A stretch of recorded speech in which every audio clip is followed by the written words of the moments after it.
just want to say a big welcome to you. And my name's Lee Wellard, and as you can probably tell, I'm not from around here. My accent's from down under, real down under, Australia. Okay, but we live in Kentucky, and I brought my wife here and my daughter, and I'll introduce them. Well, actually, is Emily coming soon? Okay, all right. Okay, well, if you'd like to stand, honey, this is my beloved wife, Amy, and she came with me to help me in the work over here, and we are happy to be here. It's been a good week. Have you had a good week? Yes. Okay, excellent, excellent. So I'm looking forward to the next few days, and I hope you are too. We're going to be covering autoimmune disease. For those who don't know, I'm a herbalist and naturopath, and we have a ministry called the American Herb Shop. We provide botanical remedies around the country, and we are delighted to be here in Black Hills. We've had a nice time with the guests so far. We look forward to continuing that.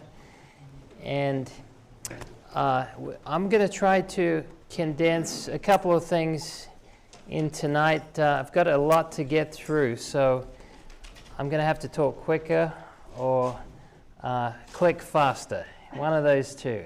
So, all right. Well, make yourself at home, and we will start now. So, let's start with a word of prayer, if you don't mind. Let's bow our heads. Father, we thank you so much for being here tonight, and thank you for this group has come. I pray it be informative. I pray it be educational, and that it be practically useful in our day-to-day lives. And Father, we just invite your presence at this meeting tonight. In Jesus' name, amen. All right. Does anyone here know anyone who's got an autoimmune condition? All right.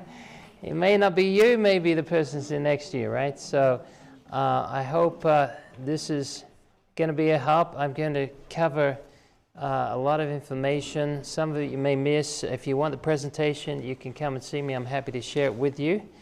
And so we'll be looking at when self is the enemy. Why do you think the body actually turns on itself? It seems like we went originally... Whoa. Okay. That woke us up. Okay. All right. Yeah, well, that's what happens in the body when the immune system goes wrong. Okay.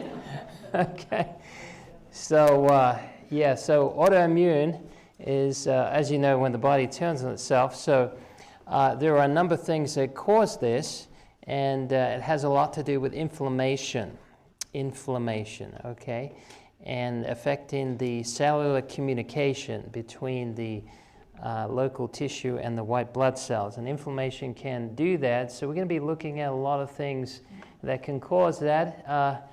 So in the beginning, we didn't have any autoimmune diseases, did we? God made everything good. And in the end, we have to go back to the beginning, right? So right now, in society, in America and around the world, we have a lot of these conditions. You notice that many of them are very common, right?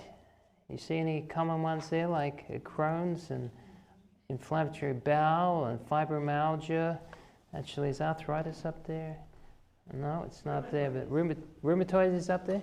Yeah, Oh, yes, okay. Look at that, it's so close I couldn't see it. Diabetes, another one. So these are just to name a few, but there are literally hundreds of these conditions. So I'm going to try to break it down. I won't be able to go over all these conditions, but I'm going to try to give you a foundational understanding to how we can offset pretty much all of these conditions from happening in the first place. So what perturbs the system? Okay, you probably have seen we've become more sedentary over the years. 40 years ago, 75% of our vocational work actually was centered around physical activity, and now it's the opposite. 25% of our work is centered around the couch or a computer screen, right? Okay, so this can cause, like a car idling, it can cause fumes to build up in the body, and that can cause inflammation. It's not like exact fumes that occurred in giving off a gas when we start a car, but it gives you the same illustration that basically idling the body where there's not much happening, not much blood circulation. And I mentioned this before, that one of the best ways to bring healing to any part of the body, and it occurs for all disease, is to increase blood flow. So exercise, of course, helps in that process. And so if you want to, start getting exercise, it's going to help to reduce that inflammation. And of course, perfect health depends on this perfect circulation. Anything that impedes circulation is going to cause bodies to be set up for inflammation. Okay, and inflammation increases when blood flow is congested and slowed. As a result, autoimmune inflammatory diseases are more likely with a sedentary lifestyle, now tight clothing as well, or cold extremities. Anything that's constricting the blood or the blood vessels, or affecting the heart, so it can't pump sufficiently. All right, so do you know that mental work is more taxing on the body than physical work? Yeah, it is. Overworking our brain, okay, this can increase inflammation. Do you know that depression is inflammatory? Yeah, it is. And all chronic disease has one thing in common: it's pro-inflammatory. Every chronic disease. And this includes autoimmune.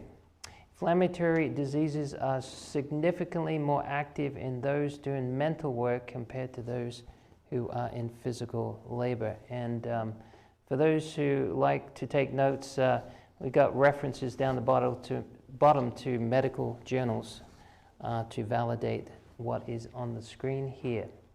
So, more visceral fat is going to increase the body's core temperature.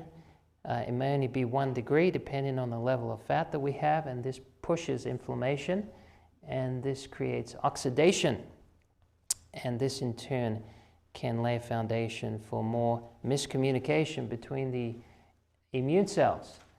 Okay, so what about the ideal weight? Studies show that whole body inflammation increases with increasing body weight. Being overweight increases the risk of acquiring an autoimmune inflammatory disorder by a whopping 275%. Isn't that amazing? 275%, just increasing the weight beyond the body's natural limits. Okay, and we have an internal body clock that is set up on this circadian rhythm. And it's set up so that our hormones are secreted at certain times of the day in accordance with the laws of nature. But if this is broken, let's say you do night shift, for example, or you're eating all different times of the day, and maybe eat one meal a day, just all day, okay, or snacking, this type of thing, this can set us up also to have more inflammatory particles going around. And so meals should be set times, okay? I know sometimes we travel and we have to synchronize with a new situation, but as a general rule, try to keep it consistent. Sleeping times are very insufficient or shifted to a late bedtime or late rise time. A job requires shift work where daily schedules vary on some days, such as on days off or weekends. Now, when it comes to shift work, one of the worst types of shift work is where you alternate, where you do one day on and then one night on and then one day off. That type of thing where you're flipping from day to night, night to day, that actually severely increases your risk of autoimmune diseases, okay? And it will shorten your lifespan for about 10 to 12 years. Okay, and it will cause dementia, it will cause memory loss, it will cause hormonal dysregulation, it will cause thyroid dysfunction. I can't tell you how many people I've talked to had night shift work and leading invariably to thyroid issues, weight issues, depression, sleep issue, memory issues. It just goes on and on. So if you can keep you know, as much as possible. I know it's hard with some work, but if you can just be consistent, and if you do work part of the night, try to get a nap in the morning. All right, that can certainly help. Sleep loss is associated with increased inflammation and autoimmune diseases. Now, some people can thrive off 6 hours or less a day of sleep. That's 5% of people. But 95% of us need about 7 to 8 hours of sleep a night. Now, if you get too much sleep, you can also set yourself up for autoimmune disease as well. And in fact, you can triple your risk of diabetes on 9 hours or more of sleep a night. You can double your risk of diabetes on 6 hours or less a night. So, so there's a balance here.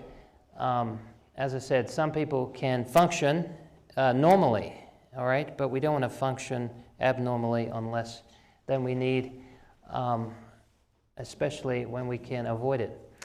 Emotional stress, all right? You heard of that word? Emotional stress or burnout provokes inflammation, increases the risk of cardiovascular disease and autoimmune inflammatory disease. And emotional stress can hit us quite hard, okay? Loss of a job, loss of a loved one, financial crisis, midlife crisis, all these changes that are traumatic to us can be very, very hard on the adrenals. And the adrenals with a high cortisol level, that's what sets us up for autoimmune disease. Having experienced major stressful life events within the last 2 years increases the risk of autoimmune inflammatory disorders by 140%. Okay, and then we have post-traumatic shock also.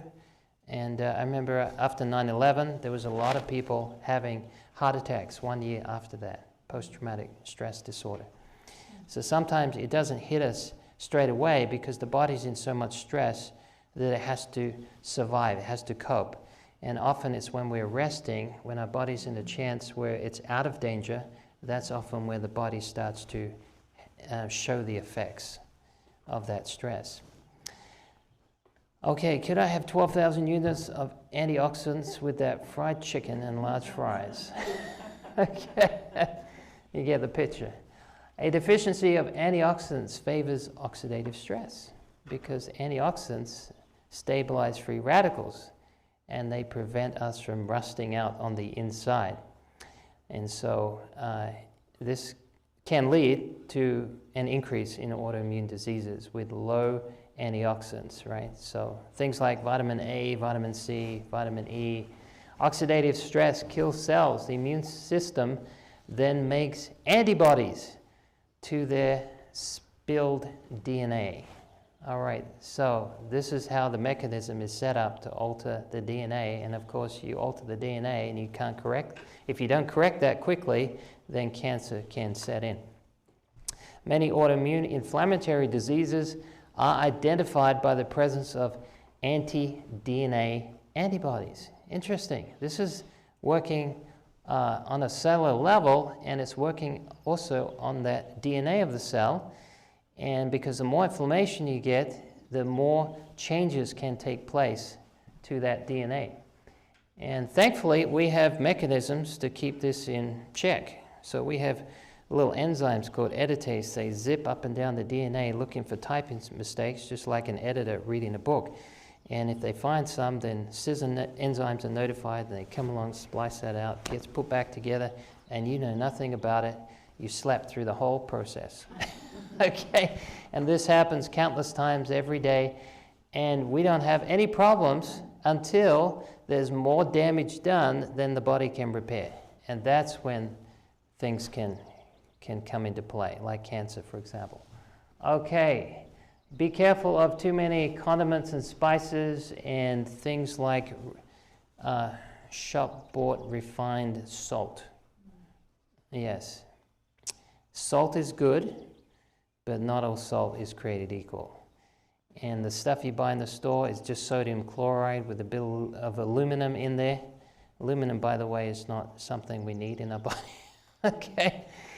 And this can cause oxidative stress. It can cause hardening of the arteries in the brain, and it can just set us up for more inflammation. So just be aware of that.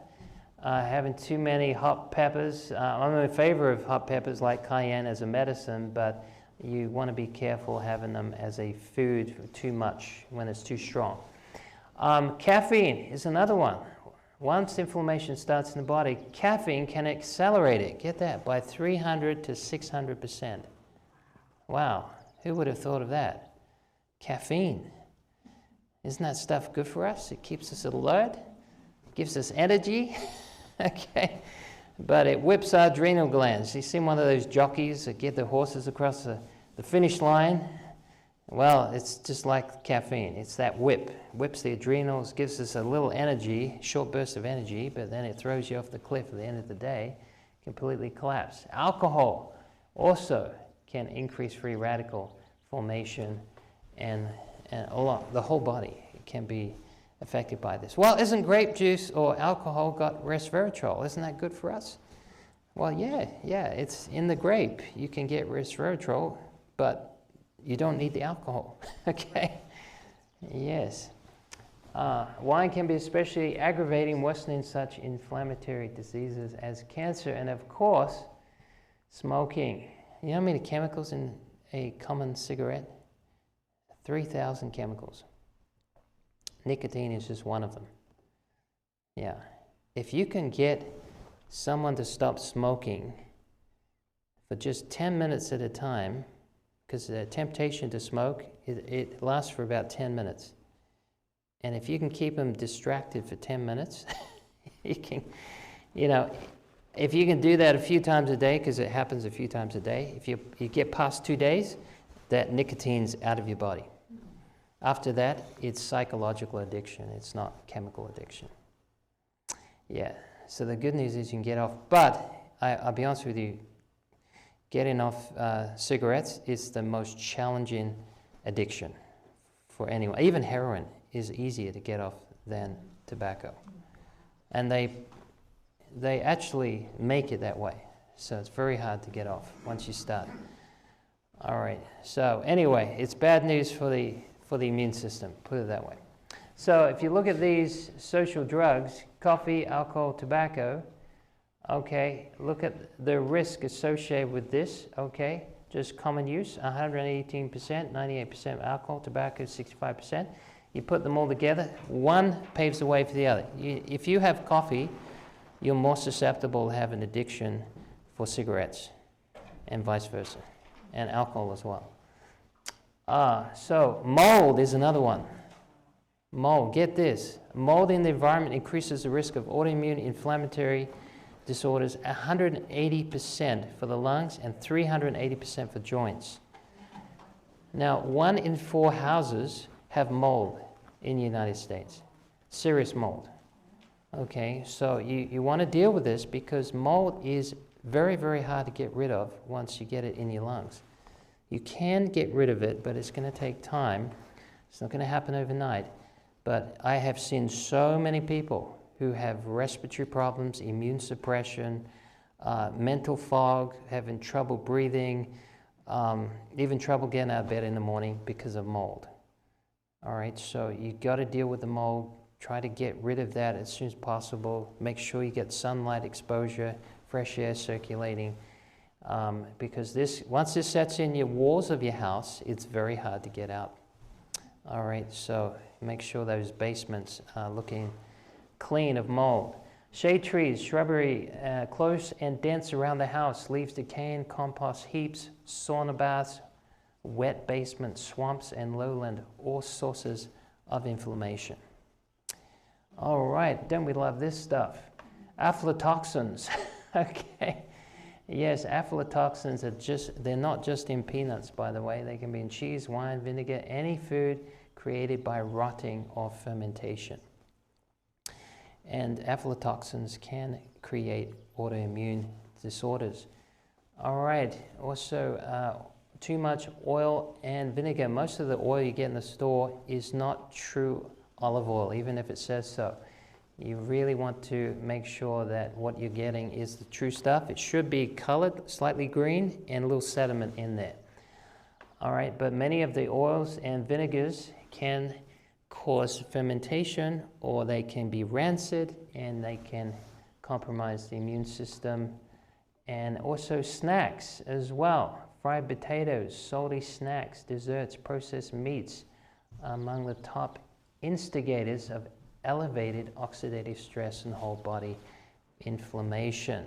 All right, so choose your snacks carefully. In fact, you don't really want to have a snack. Anytime you snack between a meal, you start the digestion all over again, and you delay digestion, and it's very hard on the body. You can get used to it, so your body doesn't mind, but it's not good for your health. Your own fermenting, like from your garden, making your own fermented?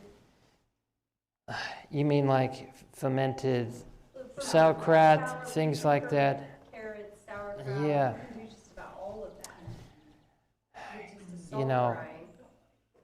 you're not going to like what I say here. Probably because I do Okay. vegetable. All right. You want the good, the bad, or the ugly?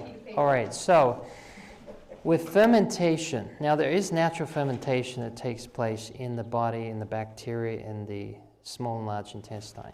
And there is good bacteria and bad bacteria, and there's good fermentation, bad fermentation. But think about the process of fermentation. What are you doing? You're actually transferring it into basically a state where it is starting to rot, starting to go off, right? Look at the grape. You get a grape, you ferment it. What do you end up with? Alcohol. Yes. Well, vinegar is actually twice fermented. They get the alcohol and then they add acetic acid to it. It becomes acetic bacteria.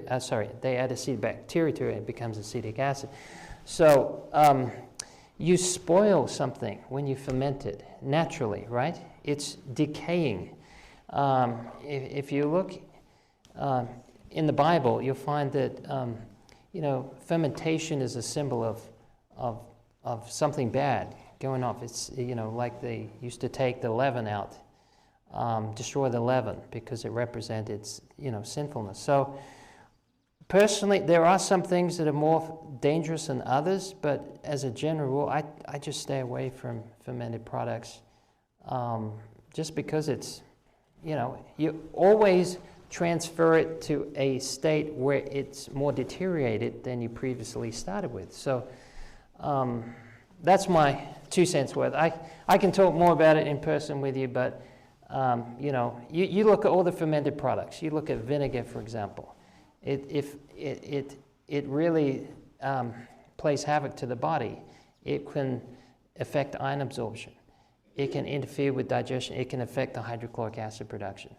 Okay, it can lead to a clotting problem with the body being able to clot properly. Okay, so plus fermentation can lead to alcohol being formed in the body, right? You can do that just taking milk and sugar. You can ferment that, have a little custard, end up with some alcohol in the body, right? So anyway, just my 2 cents worth is, if it's going off, then is it really healthy? I know there's a lot of people that promote it as a healthy thing and they give a lot of science behind it, but I haven't found it to be the case that it's actually helping most of the time. It may give a short-term temporary relief, right? Like vinegar could affect digestion temporarily in a positive way, but it could also lead to longer-term issues down the road by causing a rebound effect with the hydrochloric acid. So I personally stay away from it. Sugar-coated disaster. Okay, a diet high in refined carbohydrates negatively affects the balance of free radical generation and antioxidant defense, leading to inflammation overload. Now, refined carbs are a big problem, and if you go to the store, you'll find that many of them have no nutritional value whatsoever left. And then on top of that, they're often pasteurized and they use high fructose corn syrup in there, lots of different other genetically modified organisms. And this is just messing us up. It's messing our digestion up severely. There's hardly anyone I meet nowadays that has good digestion. And it all starts up here, because this is where everything gets broken down and absorbed. And if that's messed up, then something else is going to go wrong down the pipeline. So, yeah, cornflakes. Look at this. Bowl of cornflakes with skim milk, piece of toast, glass of orange juice converts. By the way, this is the standard breakfast that's recommended for a diabetic from the Diabetic Association of America. 16 teaspoons of sugar. All right, is that really helping you? That's setting you up for not only autoimmune, but diabetes and inflammation, oxidative stress. And look at the breads that we have nowadays. It's so far removed from what is really good, wholesome grains. I went into the store one time, I had my son with me, and I grabbed some white bread, and I said, "Hey, look at this, John," and I just squashed it down to about this thick, just like an accordion, but it didn't spring back.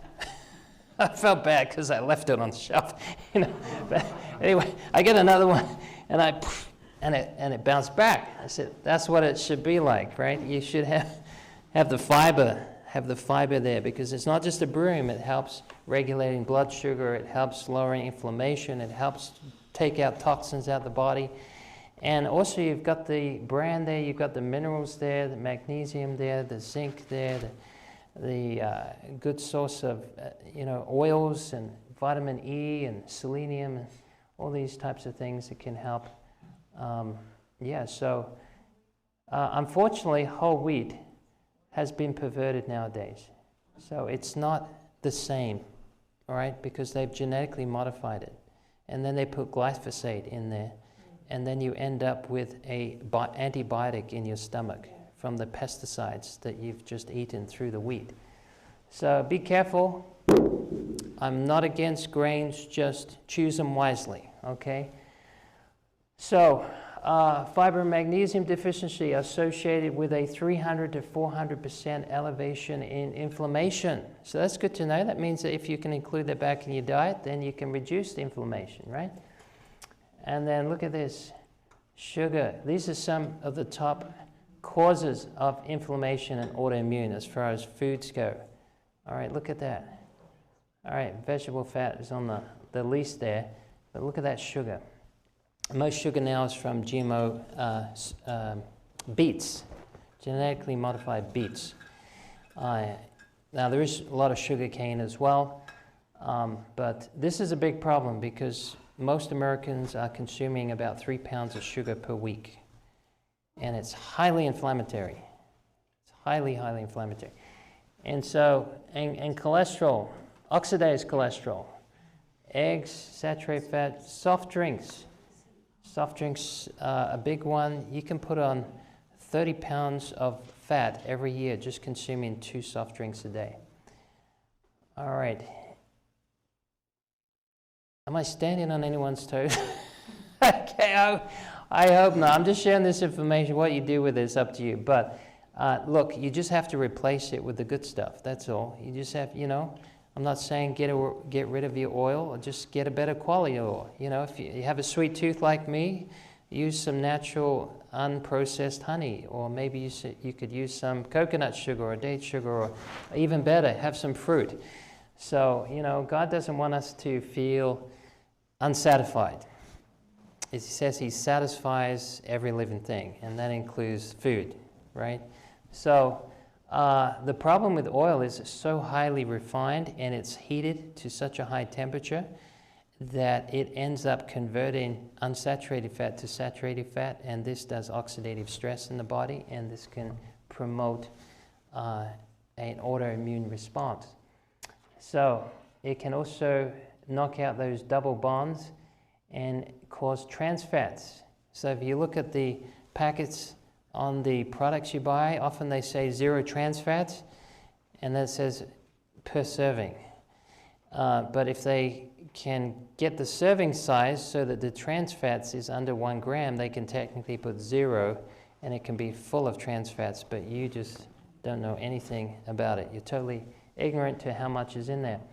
And so cooking, or especially fried food, repeatedly fried food, right? So often you go to a restaurant and they may have these deep fried French fries, and they use that oil time and time and time again, and that's really, really bad for you.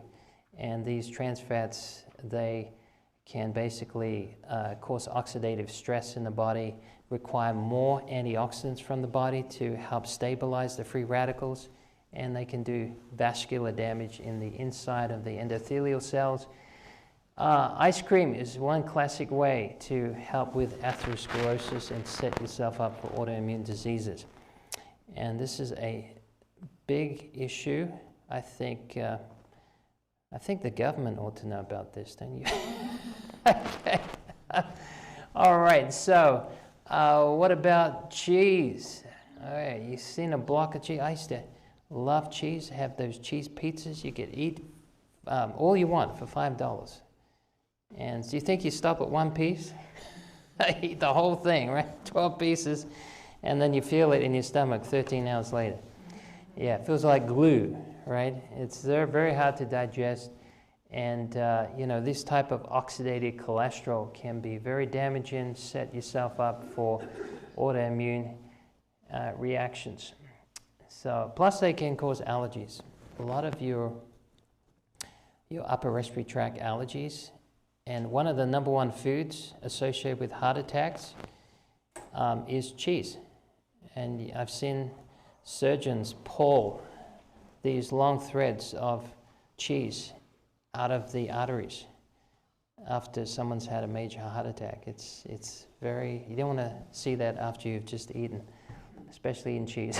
Okay, but this dramatically increases your risk of heart attack, atherosclerosis, and autoimmune diseases. So, yes, eating the same foods day after day can set you up for autoimmune diseases. I remember a lady in Australia, she loved mangoes one day. I mean, Australia has great mangoes, and she ate 20 mangoes in one meal.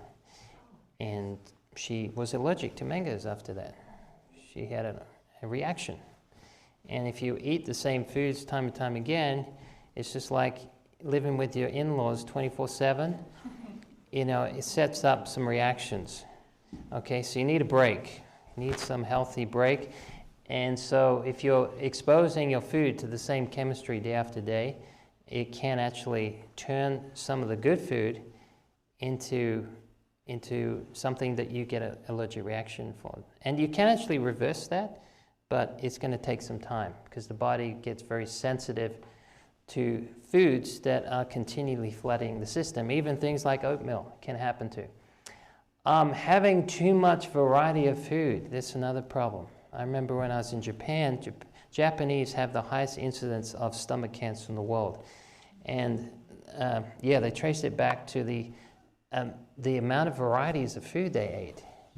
And because in Japan, they believe that it is healthier to have more variety, and so they have a saying, you need to eat 200 different types of food every day. And so often they put this in one meal. I remember I went to a Japanese retreat, and we had a table between two of us of food, and they brought 28 different plates of food to us. Some were big, some were small, and this really plays havoc with digestion. It's very hard. The more complexity of food you have in the digestive system can create more problems to break that down and lead to autoimmune diseases established. Now, some of you already know this, but the gluten connection. Gluten is the protein component of wheat. It's called gliadin, which is really at the heart of it, and basically that goes into the microvilli, and these little receptors in the microvilli that basically open the villi up so that food can go through, or should I say pre-digested food go through, and the gluten can connect with these receptors, and it can cause these villi to open up too much and allow undigested food particles to go through and create autoimmune disease. Okay, you're going to probably be wondering what you can eat at the end of this. Main statistic, the higher amount of dairy and meat products, the greater the risk of autoimmune disease. Okay, and there's a lot of reasons why. It's not just one reason. You've got a lot of pathogens in meat. I don't know how meat could be any worse for you than they do in these meat processing plantations, because there's feces everywhere. They have cancers, and they often just let them go, and they feed them GMO corn, and these cows aren't allowed outside to just roam around and eat grass, and they're given growth hormones, and all these things have a dramatic effect, set you up for autoimmune disease. Red meat is another one, creates oxidative stress. Too much iron in the blood can also do this. Even organic iron and supplementation can do the same thing, and it can increase the risk of autoimmune disease by 130%, just the consumption of red meat. This is in a moderate amount on a daily basis. So, how to avoid food poisoning in polymicrobial restaurants. Yes, food poisoning is a big one, isn't it? I occasionally come across some news articles that say there was thousands of people that ended up having food poisoning, like salmonella, from eating greens, like spinach. Spinach is a big one. And they found it wasn't the spinach per se, it was the runoff of the feces that went on the spinach. So just make sure that you wash your greens, okay? So there's a lot of bacteria. But if you've got good stomach acid, you can actually dissolve this. But if you've got poor stomach acid, if it's above 3.8, then the bacteria do not get properly taken care of by the acidity of the hydrochloric acid, and also your bile is necessary to act as a detergent to these microbes. So they just go in your system, and they are very, very clever. They're very sneaky, and they cover themselves up. They can secrete different enzymes, changing the pH level. They can do all kinds of things, and to avoid being detected by the immune system. Worms is another one, okay? So a lot of parasitic infections nowadays. So if you're dealing with animals, cats and dogs, I'm sorry to say, I love cats and dogs, but if they're in the home, there's a good chance that they can actually give you worms, all right? Be careful about them licking your face and everything like that. I always cringe when I see dogs licking people's faces, but when you know where they've licked before. But anyway, just be careful. We can help with this. There are some things that are anti-parasitic. So you want to know what they are? Anyone want to know? Okay, black walnut. There's wormwood. There's clove. There's garlic. There's papaya seeds. Bitter things. Bitter things, parasites don't like bitter things. They like sweet things, right? And they like to eat all your nutrition. Some of these parasites, they stay in your system for several years. And they just eat up all your goodies, all your nutrition. They just feed off of it. And you get slim and thin, and you're wasting away, and you're wondering what's going on. So if you're having digestive issues, you're eating well, and you're not sure what's going on, maybe you just feel, you're not absorbing the nutrition, then maybe you should look at, could be a parasitic thing. Just take a stool test, and that could show that these things are occurring. But this can cause all kinds of situations with inflammation and affect the joints in particular. Food additives is another thing. There's so many food additives on the market today. We had this can recently, of those fruit cocktail, and on the label it said natural red color, and it gave a number, and when I looked up the number, it said it was from ant's blood. Well, that's natural, isn't it? Okay, all right, and then you got all these chemicals. If you can't pronounce them, chances are it's not good for you. Okay. So food additives can cause changes of behavior, especially in young people. Coloring agents and dyes, all this type of thing. Just try to stick with as natural as you can. If the label sounds more like an introduction to a book, you may want to just discard it. All right, so, boy, baking soda is another one that can increase the risk of stomach cancer if you take too often too much. Excessive caloric intake. All right, so you're taking in more than you're burning up, and this can increase. We looked at the weight. This is directly contributing to the weight gain and inflammation in the body. And did you know that indoor air contaminants are often a source of inflammation, such as you see here, such as these aspergillus, aflatoxins, breathable dust, nitrogen dioxide, formaldehyde. Formaldehyde is in quite a few things, actually. It's even in the carpets. People put it, the new carpets nowadays have formaldehyde in them. I'm not saying get rid of your carpet, but you can get some natural air purifiers made of charcoal that can actually help with that. Especially if you're going into a new home, you may want to purify the air. And of course, we mentioned mold before. Heavy metals. Heavy metals are a big one, right? There's some people, they've got different plates in them and screws in them, nuts and bolts. Yeah, so if you've had some heavy metals, and that can be from food, it could be from the dentist, it could be from, you know, eating out of canned food, it could be from dealing with paints, it could be skincare products. There's a lot of different things out there that have heavy metals in them. And some of the worst are lead, cadmium, mercury, and aluminum. These are some of the big ones you want to avoid. Mercury is one of the worst, okay?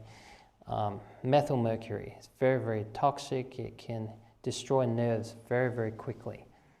Oh boy, we won't go there, but this one here, the immunization type of things, just beware and just make sure you understand what's injected in you before you succumb to that, because as you know, drug companies make billions of dollars through ignorance, and the body has innate immunity more powerful than adaptive immunity.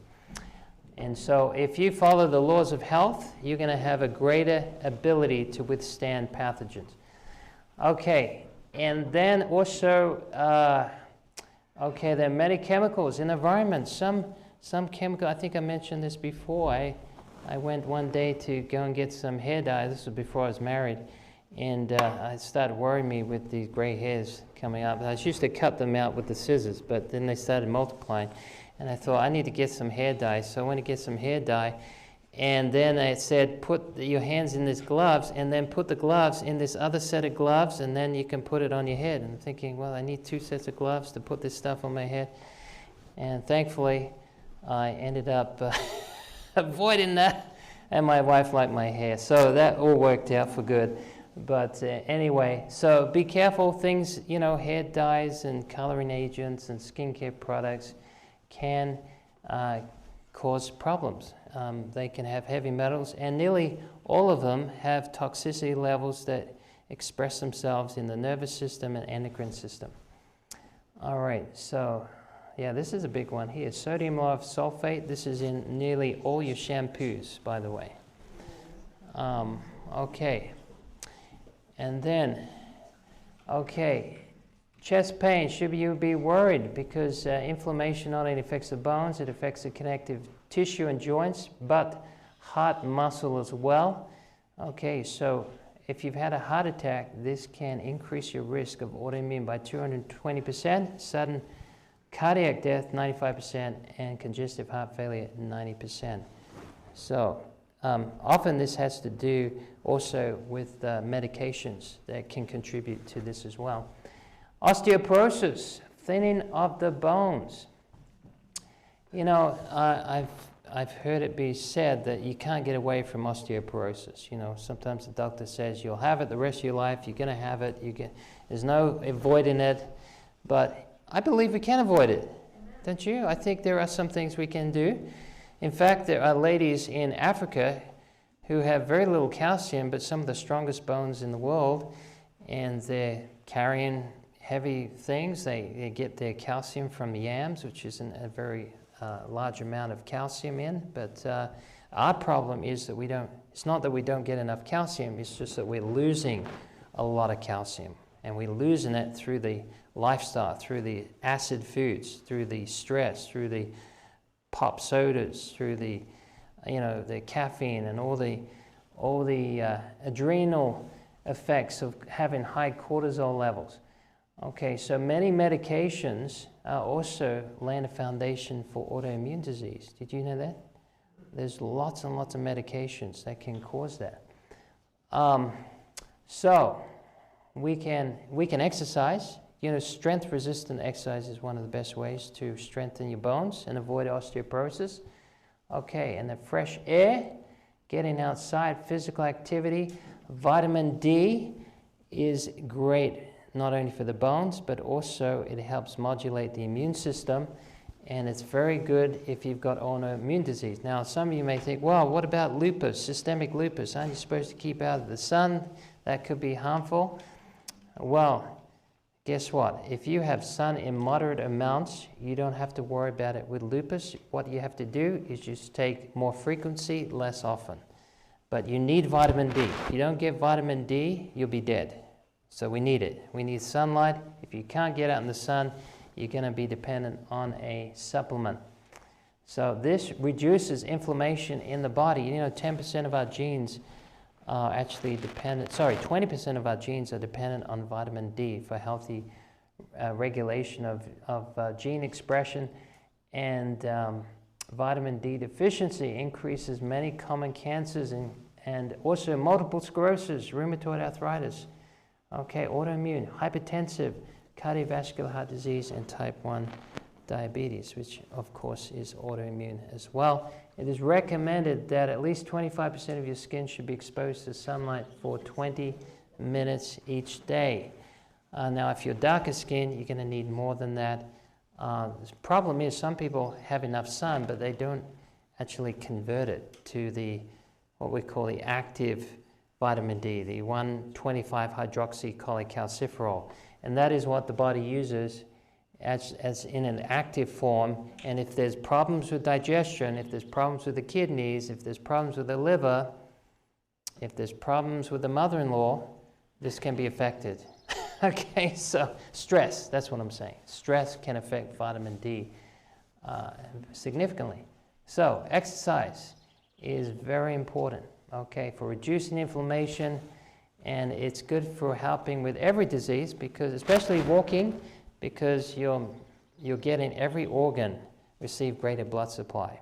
And every organ is involved in transferring blood as well. It doesn't just receive, it also helps give. It's not like every organ's like the heart in pumping it, but it does have an internal port and an external port, right? And it sort of shuns it along to the next organ.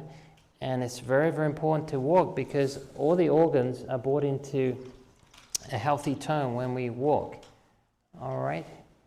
So, recommend regulate meal times every day of the week, not varying by more than 5 minutes, with no meal later than 5:30.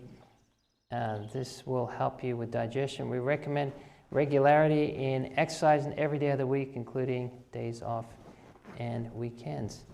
I remember that Jesus would walk up to a high mountain and pray, so he'd actually exercise before he even prayed. Interesting.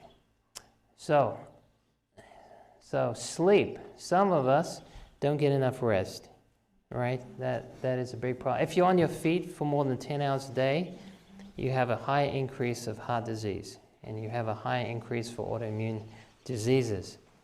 Yeah, so we need that sleep time, and if you get the sleep before midnight, it's going to be better than after midnight. All right, how are we going for time, by the way? Someone give me a, is it 7? Because we got another talk. Okay, so, all right, let's go for another minute, okay? All right, I'm going to skip through some of these because I had 200 slides. It was way too much, wasn't it? Okay, so inflammation. Look at this. These are different diets, okay? And they equate to different levels of inflammation in the body. And the lower the number, the lower the risk of inflammation and autoimmune diseases. So whole grains, fruits, nuts, green leafy vegetables win the prize for this one. Okay, so a vegetarian diet has been found to have an anti-inflammatory effect on patients with active autoimmune inflammatory diseases. Okay, now you want your food to be tasty. Okay, it needs to be attractive, tasty, but not an idol. It's a hard balance for some of us to get, right? All right, and the foods that we get addicted to are foods that are harmful to us. You never get addicted to the things that your body needs, because what your body needs satiates you. So you feel you've had enough. So we always get addicted to what our body does not need, like caffeine, sugar, right, refined sugars. Yeah, I used to be a chocoholic, love chocolate. Now I'm addicted to carob. Okay, some things you may be addicted to that are good for you. All right, so this is important. Omega-3 fatty acids, by the way. This can lower your risk of autoimmune disease. Omega-3 fatty acids. Okay, you can get this from flax, from chia, from walnuts. Good, healthy omega-3s. All right, so I'm going to end here, even though I haven't ended. So, all right, but do we have question time? Let's have some question time. And for those who are listening, I'll try to repeat the question. We got a few minutes for questions? You have a question. Okay, you asked me a lot of questions. Okay, go ahead. Why is it that bread and wheat and gluten-containing goods are so addictive to some of us? Why are they so addictive? Yes. Baked goods. Baked goods. What is the element that's addictive? Well, what is the element that's addictive? Well, it's not necessarily addictive in the sense of craving, like strong craving, like a craving that, I mean, I know we smell bread and we get an appetite, but it's not an addiction that like drives you, that you necessarily must have all the time. Like gluten doesn't have any odor to it that makes you want it every single day, but wheat tends to be more tasty. So it's more appealing to that in that sense, but chemically it's not addicted. It's not addictive grain, put it that way. Okay. All right. Yes, ma'am. With your flaxseed, Yes. you grind it, or You can grind it. Yeah, if you grind it, how you long can it sit there. You want to take it the same day if you're going to grind it. Omega-3s, when you grind flax, they oxidate very quickly. even if you would freeze it? Yeah, well, if you freeze it, it's going to slow that down.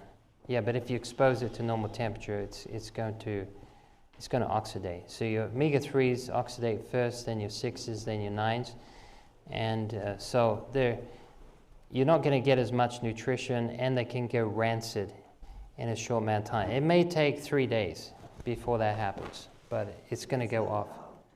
If it's left out, yes. Yeah, but not if you refrigerate it, not if you freeze it. Freeze it, then it would hold. Yeah, it will hold, yes. If you freeze it, it would be fine. Okay, yes, What's the Jennifer. best way to get your stomach acid test done? How do you- Test done. You can take a 1/4 teaspoon of sodium bicarbonate in a glass of water, and you take it around mealtime, and so before you've eaten anything. And if you have some burping in the first 5 minutes, then you don't have enough stomach acid to neutralize the sodium bicarbonate. And so that means that basically you're low in acidity. So that's just one simple test. What can you do to correct that? Yes, good question. There are bitter herbs that can help with that. Regularity of eating. Another thing, don't drink with your meals, okay, because that will dilute the acidity. But bitter herbs, lemon juice can help as well. and just being regular in your times of eating and not eating too much, and having enough liquid, have enough water between meals, because the gastric acid is predominantly water, okay? So you need that, you know, to increase the acidity. So, yeah, those are some common ways. Bitter herbs really help as well. Anything bitter, because it stimulates the vagus nerve. B1's another one, B5's another one, choline also. And all the things I mentioned, from sleep to exercise, can affect the vagus nerve, the tone of the vagus nerve. All right. Yes. When are you taking the bitter herbs then? You can take them in the beginning. And the bitter herbs will stimulate the vagus nerve to send strong impulses down to the stomach, and that will increase the acid production. Yeah. Yes, ma'am. Where can we find a recording of this afterwards? Oh, you talk to that man back there. Okay. It's being recorded. I don't know where it's ended up on cyberspace. It may get banned afterwards. But yeah, he's the man. He'll have the original recording. All right. So, okay. Any other questions? Okay. No? We're all good to go? So, just to finish up here, inflammation is the foundation for autoimmune disease. If you can remember that, then you can understand the mechanism of action. Okay? When you affect the inflammation, when you affect blood supply, when you slow it down, there are different mechanisms to cause the same thing, but inflammation pushes autoimmune. All right, so let's have can we have a little 5-minute break? Is that okay? All right, so take a break and have a chat to your neighbor, and we will continue this in round 2. Thank you.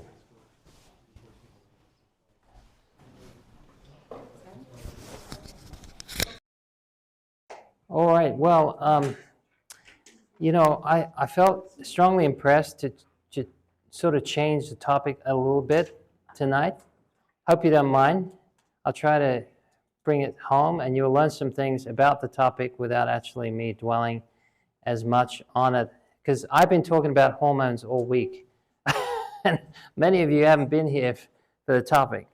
But I want to bring out another component that does dramatically affect hormones. And anyway, I want to share a personal story with you. Is that okay? You fine with that? So my wife and I, we were married 21 years ago. This is first anniversary, actually, at that garden. Anyway, we were invited to come to be medical missionaries here in the Philippines. So we actually inherited this place. It's a long story. I won't bore you with the details, but well, we're invited over to this place. I've been to the Philippines for a few times, and it just so happened that our parents gave us some inheritance money right at the time we landed there, and so we ended up buying this property, and it's a beautiful property. This was food from the garden every morning, and we ended up training missionaries in medical missionary work. This is my wife giving a class here. She doesn't even know I'm presenting all these pictures. I put her on the spot tonight. But anyway, we inherited this property, a beautiful organic farm, just so peaceful. Whoops, this is our garden. Whoops, I'm not controlling this. It's going crazy here. We call it Shiloh. I have papaya down to the ground, beautiful flowers. You're probably wondering why we're here, why we're not still there. Okay.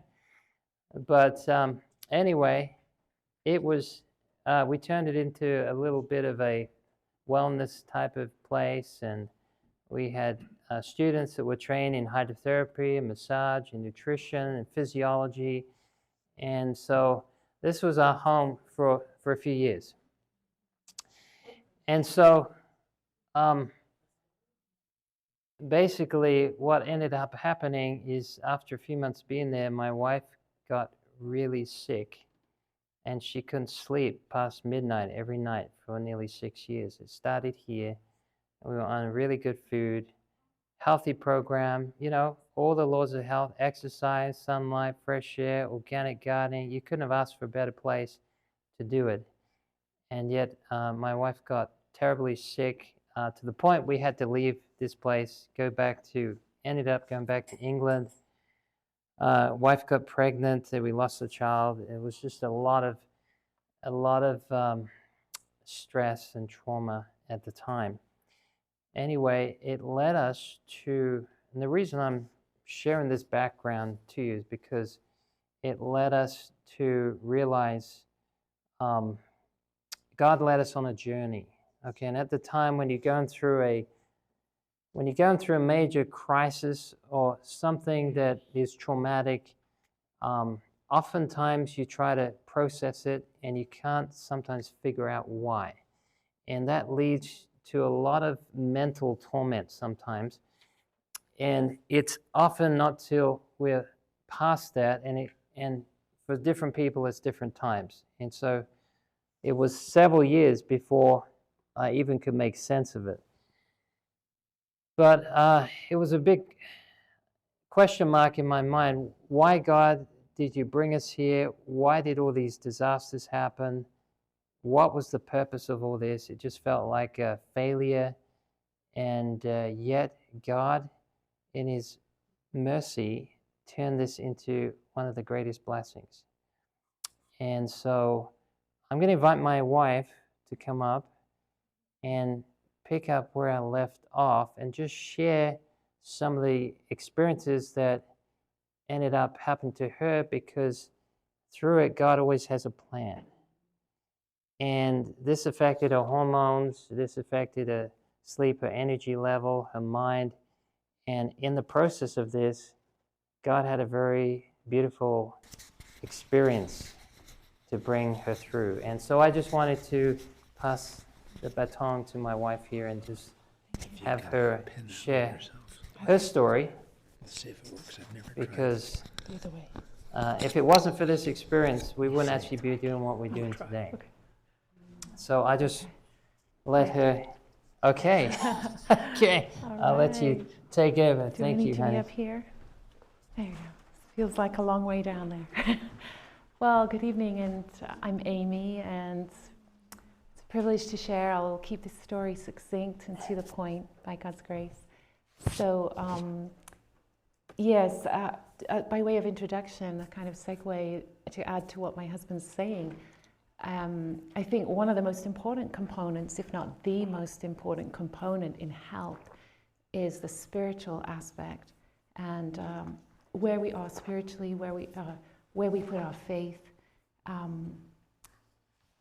what kind of peace we have with our lives, with our relationships, the people in our lives, our emotional health. All of these things have such a major contributing part in our health that we often overlook them in the search for a solution on a physical level. You know, we're looking for the pill that's going to fix my sleep problem, or the exercise, if only I did more, or whatever it is. So this is a huge part of our understanding of health that we don't want to overlook whenever we share. So to go back to the story of the Filipino mission there, yes, it was a wonderful time, but it was from one day to the next day, I literally began to only sleep 4 hours. From 8 in the evening, I would go to bed as early as I could until midnight. And every night, bang, at midnight, I would wake up with my eyes wide awake, telling myself, I'm not stressed, why can't I sleep? It was absolutely baffling to me, because I thought insomnia is because of stress most of the time, and a lot of the time it is. So this went on for several months, and finally, like my husband said, went back to England. It had been going on for over a year, 2 years. We did have one child that we lost, and I was diagnosed with being infertile and unable to have children. And I was 35, 36. Anyway, after 3 more years of insomnia, we conceived our first child. who we kept that was healthy, and we still have. He's 15 now, and at the whole time during the pregnancy and the birth and afterwards, I was struggling terribly with not being able to sleep. And if you've had a child, you know that you don't expect to sleep the first few months of having a child. But when you've just had 4 years of hardly sleeping at all, and I had a constant headache the whole time, which you have from sleep deprivation. I'm sure everyone in this room has experienced that. But it would never go away. It was relentless, a relentless headache, and exhaustion, and inability to work. I had to quit work. I cut down gradually and eventually had to stop altogether. So I was becoming more and more frustrated during the pregnancy, of course, and despairing that if I'm so tired, how can I take care of a baby? And long story short, but at the time I was very much wanting to have a home birth, natural, no medication if possible. So that's what we did. And I had a lot of friends with me giving me hydrotherapy during the labor and giving me ice and so forth, everything natural. And the labor ended up being 56 hours of continual contractions. That was after the waters had broken. So I was in the home, I had a midwife and many friends. People were praying. And, I had prayed. I believed that God was in control. And he was, of course. But I went through a very dark experience during the labor, as you can imagine, where I really felt, this is it. I'm actually facing death in a conscious state. I'm either myself or the child, or both. We're not going to make it through this. And as I faced that near-death experience, I realized something isn't quite right with me because I have tremendous fear at this point. And as a professed Christian, why would I have fear in the face of death? Really? So I knew there was something not quite right. I didn't know what it was. Which is obviously the labor continued and the child came out. I broke my coccyx because I'd broken it before, and I was ripped badly, and it was sewn up without anesthetic. I'm sorry, gentlemen that are in the room, but I'm giving details simply to illustrate why I had postpartum depression, post-traumatic stress after that event. It was a very traumatic delivery. John, our child who was born, he was healthy, praise God. I think he did have some long-term consequences, perhaps a little, it affected his brain a little, but he's made it. And we're very thankful for that.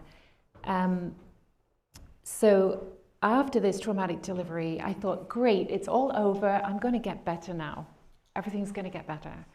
But it didn't, and because of the compounding effect of the traumatic delivery and the insomnia, I started to have terribly hallucinogenic type nightmares. Sleep deprivation can set you into that within 72 hours of sleep deprivation if you're a normal, healthy person, but I had had deprivation for at least 4 years. So then I also went into post-traumatic stress syndrome, nightmares, reliving, etc. I don't need to give you the details. And then postpartum depression within about 4 or 5 weeks of the birth. So with myself being the way I am, I didn't want to tell anyone that I was going through what I was going through. It's very hard when you become very mentally unwell to tell someone, even to verbalize it. It's very difficult for some people. So I didn't tell anyone how serious this really was, and it got worse into psychosis and suicidal thoughts and so forth. Not that I wanted to harm myself or anyone, it was just the chemical imbalance was so great from all the compounding factors that that's what my brain came up with. And of course, in the middle of all this, I'm praying, my husband's praying, we believe God is in control. We don't understand, we don't have the answers. And I'm searching for a remedy for me so I can take care of the baby. And I'm looking at herbs, nutrition, exercise. I'm doing everything right that I think I should do to get well. I don't know if anyone can relate to that. You're doing everything you know, but it still doesn't fix the problem. So my eyes were really heavily focused on getting myself well. Every single day I would hike for miles, take the baby with me, but my nervous system was in a shattered condition, and not many people really knew what I was going through. Long story short, after about 3.5 months like this, I I went to a sermon at church. I was able to get to church, and my husband was there with me. And the preacher was preaching on the book of Revelation, the church at the end of the world, Laodicea. And it says there, if you're familiar, I'm sure many of you are familiar, it says in Revelation chapter 3, verse 17, that this church would not recognize their spiritual condition. And the preacher brought this out and said, do you know that you are wretched, miserable, poor, blind, and naked? Please raise your hand. And yes, people were confused because the scripture says you don't know that you are this. And so when the preacher said, are you? Wait, but the scripture says I'm not, but I know that I am spiritually. So there was confusion, and in that moment, I realized there is something much deeper wrong with me than just having postpartum depression and a nervous breakdown. There's something much deeper, and I can't even put my finger on it. So I went home after that sermon, and I realized something deep inside me was crumbling, and I prayed like I'd never prayed before, and I sought God to understand him as I had never understood him before. And I can honestly say that from that moment, a revelation, I began to understand more about God, more about myself than I ever had in my 40 years of life. On the floor of my bedroom, the Lord revealed to me, I believe, an understanding of what he went through for me on the cross. And I said, Lord God, if you're there, why are you not healing me when I'm going through so much and I need to take care of a baby? You're breaking my heart, God. And he turned it all around and said to me, Amy, I am not breaking your heart, but you are breaking mine because you have lost your first love. You are now lukewarm. You are neither hot nor cold, just like Revelation 3:17 says of the final church. And from that moment, God had diagnosed my deep condition that I was kind of aware of, but not really. I couldn't put my finger on it. Right then, I had an awareness that he had done something profoundly deep inside me and changed me in a deep way so that suddenly it didn't matter if I didn't get better. I don't know if that makes sense, that suddenly the priorities in my life shifted completely.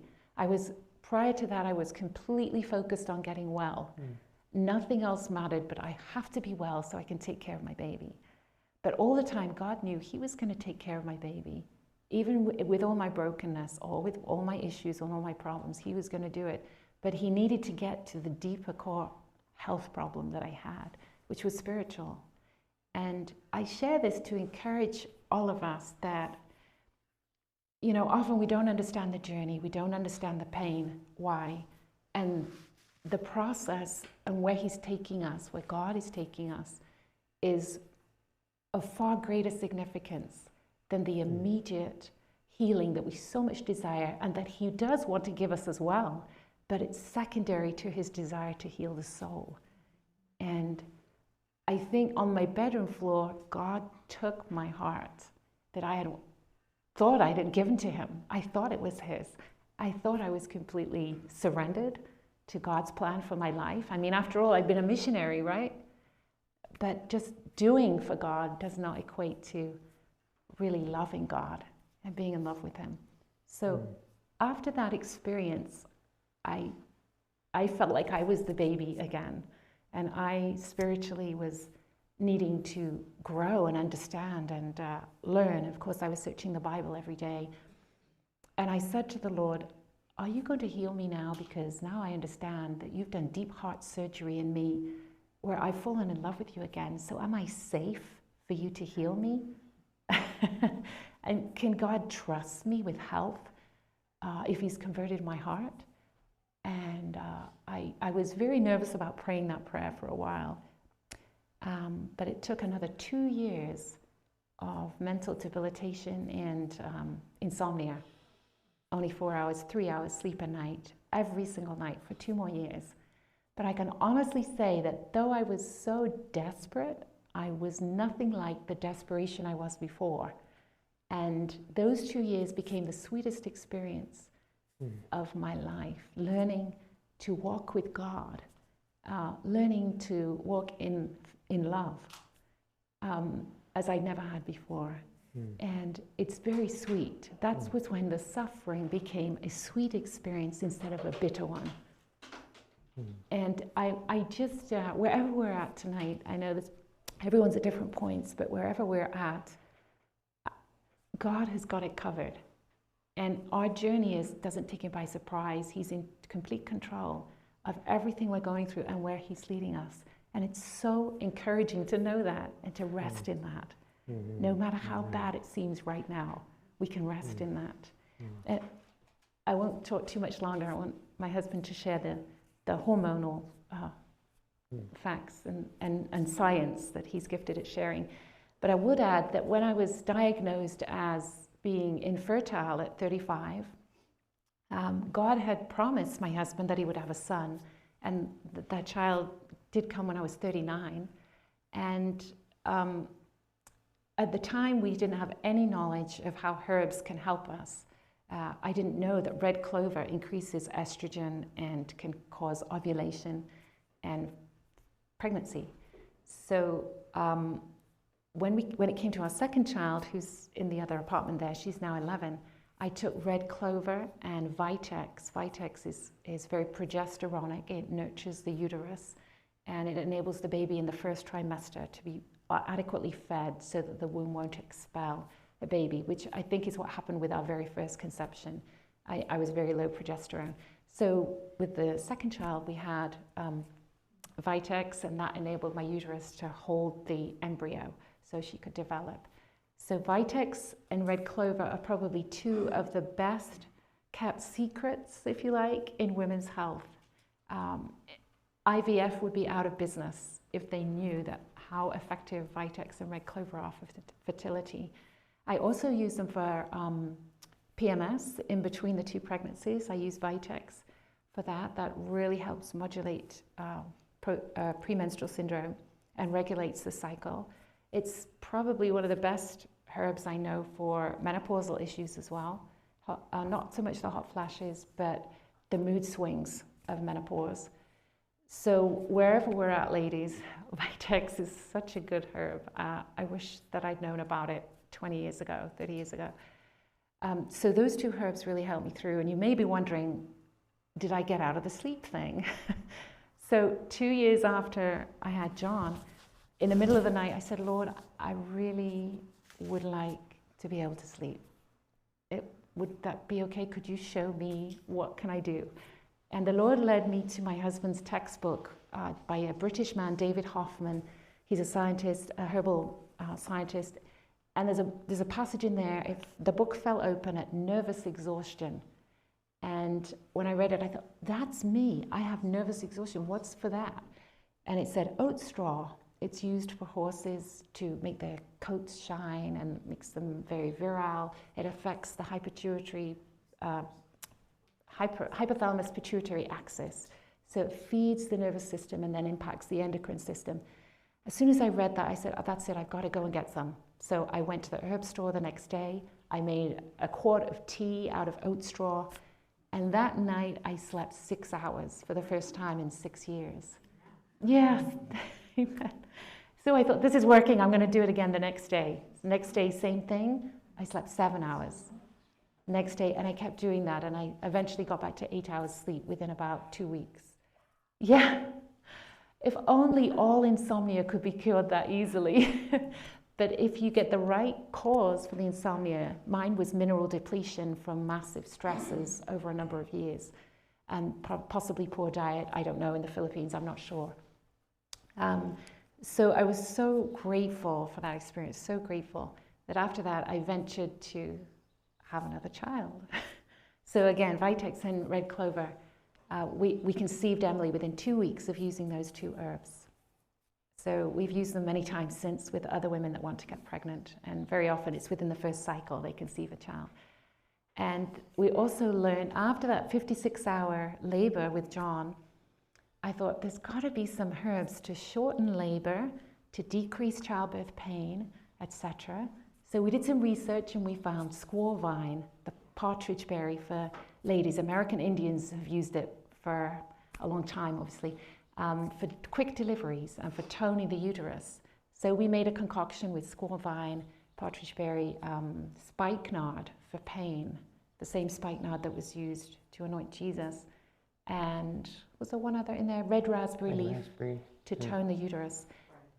And my second labor was only 3 hours. And the dilation went from 3 to 10 within about half an hour. So rapid dilation, fast contractions of about 90 seconds, rapidly. So my husband was doing 90 miles an hour down the road to the hospital. I couldn't get there fast enough. I almost delivered before I got to the room. So I'm so grateful. These herbs are such a blessing, and I'm more grateful that God allowed me to have these experiences so that my husband could then share with a much wider audience and help many more people. Often we get, as my wife mentioned, we get so fixated on a method that we lose sight of the master. And we don't realize, and God wants to use, He can use methods. At the same time, He wants us to see Him behind the method. He wants us to trust Him more than the method. And I know that if we put our trust in something else or some other method, that even if it's a good method, but we're not fully trusting Him in the process, then often He will not allow that to work, because He won't get the full glory from the things that He has entrusted us with. So I am so glad that He knows how to calibrate hormones. He knows how to fix sleep. He knows how to bring forth children into the world. And I just want to thank God, because through that experience my wife went through, it enabled us to stand on a larger platform to be able to help others. So I always tell people our suffering is often someone else's medicine. So you may not be going through an experience just for yourself. It may be to help someone else in their journey. So God never wastes suffering, but He does do a great job in channeling it for good. He doesn't bring suffering, but He allows us to turn that suffering into a blessing to someone else, that we can relate to them, we can empathize with them, and share with them what we've experienced on our journey towards health, and hopefully to eternal life, right? Because all of us in this room are not going to be here in about 100 years, right? Okay, but we want to be here. I don't want to live to 100. I don't even want to get to 100 years. I want eternity. I want eternity. I don't want just a few short years. And the longer things go on, the more I want out of this world. And I hope that's your plan too. So just consider what you've heard tonight, that maybe God is trying to teach you a greater lesson of surrender and finding Him in the midst of that experience that you're going through. So thank you for sharing, sweetheart. Our time has run out, I'm afraid, but hormones, yes, but this is such a wide topic. I know you haven't been here for all week, but I've been sharing hormones. But have you got any questions on hormones as far as conditions and what can help with? Yes. Yes. Eat. Okay. Okay. Okay. Okay. Okay. Well, it can be a problem with your thyroid gland. I mean, there are certain changes hormonally with the sex hormones that can cause dysregulation of body temperature. So that is possible. Usually it happens more later in life, in the mid-years. But yeah, I'd have to talk to you, find out more questions. But it's often a thyroid issue or a sex hormone issue. That's usually what it is. Did you have a question? Because I know you wanted me to talk about hormones more. What's that? Okay. Okay, sure. I'd be happy to. But as my wife said, if you want normalizing hormones, Vitex is a fantastic herb to take. It helps with all kinds of things, not just infertility, PMS, fibroids, endometriosis, PCOS, amenorrhea, dysmenorrhea, hormonal changes that lead to depression. So, yes, for women. It's not for men. Yeah. Yes, unless you want certain things shrunk that I don't think you want to hear the end of that. Yes. But great for PMS. Excellent. Excellent for women. Now, men with prostate issues, saw palmetto. That's my number one go-to herb. Yes. By the way, my wife didn't mention this. There's too much to mention, but oat straw is very good for also low libido. It's very good for anxiety, depression. It's good for also nerves. It's good for adrenals. It's good for brain fog. There's a lot of things that oat straw are good for. Yes. Oat straw, OATSTRAW. Oat and then straw. Yes. Okay. I'm sorry. I don't want to get. We've already gone over time, but I just felt that was important to share because, don't underestimate the spiritual component of health. It's very, very important, and I think that sometimes we don't realize how impactful that is, not only on health but also on our soul, and how that impacts others in their journey. So thank you for listening. You guys have been great. We're going to have another program on Sunday afternoon, and so I hope you can come back. I think that's 2 o'clock, right? That's correct. 2 o'clock, yep. So we're going to cover cancer as well. So if you know anyone that's got cancer, please bring them along. And let's close with a word of prayer. Father, thank you so much for being with us tonight, and I pray the information has been very helpful to those who are listening. And we pray that you will educate us in how we can have better lifestyle, so we can have better health, so we have more energy, that we can work in your service. In Jesus' name.